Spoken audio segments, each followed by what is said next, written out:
ఈరోజు నేను ఈ వీడియోలో రెస్టారెంట్ స్టైల్ పాలక్ పన్నీర్ రెసిపీని చూపిస్తున్నానండి. ఇది చాలా టేస్టీగా ఉంటుంది. తప్పకుండా ట్రై చేయాల్సిన రెసిపీలో ఇది కూడా ఒకటి. అందరికీ నమస్తే, welcome back to my channel. నేను మీ నాగలక్ష్మి. దీనికి కావాల్సినవి 200 గ్రామ్స్ పన్నీర్ని తీసుకొని ఇలా చిన్న ముక్కలుగా కట్ చేసి పక్కన పెట్టుకోవాలి. అలానే ఒక పెద్ద సైజు ఆనియన్స్ని ఇలా కట్ చేసి పెట్టుకోవాలి. ఒక పచ్చిమిర్చిని కూడా కట్ చేసి పెట్టుకోవాలి. 1 ఇంచు అల్లం ముక్క, ఒక 5 వెల్లుల్లి రెబ్బలు ఇలా పొట్టు తీసి పెట్టుకోవాలి. ఒక 5 జీడిపప్పు పలుకులు కావాలి. అలానే బిర్యానీ దినుసులు 1 ఇంచు దాల్చిన చెక్క, 4 లవంగ మొగ్గలు, 2 యాలక్కాయలు, 2 బిర్యానీ ఆకులు తీసుకోవాలి. ఇక్కడ నేను పాలకూరని ఒక పెద్ద కట్టను తీసుకున్నాను. ఇలా ఒలిచి పక్కన పెట్టుకోవాలి. ఇంకా తయారీ విధానం చూద్దాం. పొయ్యి మీద ఇలా ఒక కళాయిని పెట్టి దానిలో ఆయిల్ యాడ్ చేసుకోవాలి. ఈ ఆయిల్ హీట్ అయిన తర్వాత కడిగి పెట్టుకున్న పాలకూరని ఇందులో యాడ్ చేసుకోవాలి. దీనిని చక్కగా కలుపుకొని మూత పెట్టి ఒక 3 మినిట్స్ ఉడికించుకుంటే సరిపోతుంది. మధ్య మధ్యలో ఇలా మూతను తీసి కలుపుకుంటూ ఉండాలి.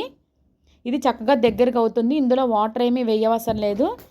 ఇంకా ఉడికిన తర్వాత దీనిని తీసి ప్లేట్లో పక్కన పెట్టేసుకోవాలి.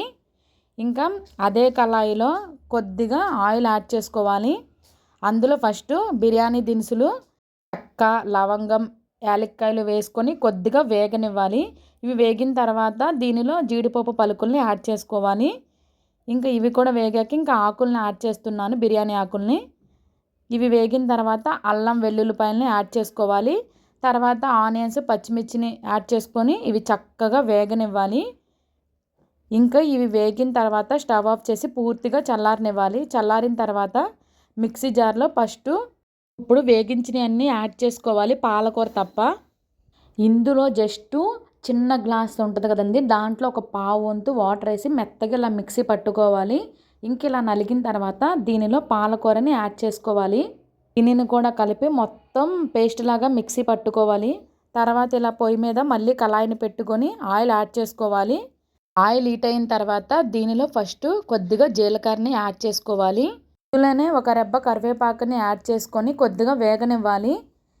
ఇంక ఇది వేగిన తర్వాత మనం మిక్సీ పట్టిన పేస్ట్ని ఇందులో యాడ్ చేసుకోవాలి. ఇది మొత్తం వేసి చక్కగా కలుపుకొని కొద్దిగా వేగనివ్వాలి. ఇందులో రుచికి సరిపడినంత సాల్టు, అలానే చిటికెడు పసుపు, రుచికి సరిపడినంత కారాన్ని యాడ్ చేసుకోవాలి. ఇది మొత్తం చక్కగా కలుపుకొని కొద్దిగా వేగనివ్వాలి. కొద్దిగా వేగిన తర్వాత దీనిలో ధనియాలు, జీలకర్ర పొడి 1 టేబుల్ స్పూన్ వరకు యాడ్ చేసుకోవాలి. ఇది కూడా చక్కగా కలుపుకొని కొద్దిగా వేగనివ్వాలి. నూనె పైకి తేలేంత వరకు దీన్ని చక్కగా వేగించుకోవాలి. ఇక్కడ నూనె పైకి తేలుతుంది. ఇప్పుడు ఈ స్టేజ్లో నేను పన్నీర్ ముక్కల్ని యాడ్ చేస్తున్నాను. దీనిని చక్కగా కలుపుకోవాలి, మొత్తం ముక్కలకు పట్టేటట్టు. ఇలా కలుపుకున్నాక ఒక 2 మినిట్స్ దీనిని వేగనివ్వాలి. ఆ మసాలా మొత్తం చక్కగా ముక్కలకు పడుతుంది. తర్వాత ఇందులో 200 ml వరకు వాటర్ని యాడ్ చేసుకోవాలి. ఇక్కడ వాటర్ వేసి కూడా మొత్తం చక్కగా కలుపుకోవాలి. ఇంకా నా వీడియోస్ మీకు నచ్చితే లైక్ చేయండి. ఇలాంటి టేస్టీ రెసిపీస్ కోసం ఇప్పుడే సబ్స్క్రైబ్ చేసుకోండి. ఇంకా దీని మీద మూతను పెట్టి ఒక 5 మినిట్స్ ఉడికించుకుంటే సరిపోతుంది. ఇక్కడ మధ్య మధ్యలో మనం మూతను తీసుకొని కలుపుకుంటూ ఉండాలండి.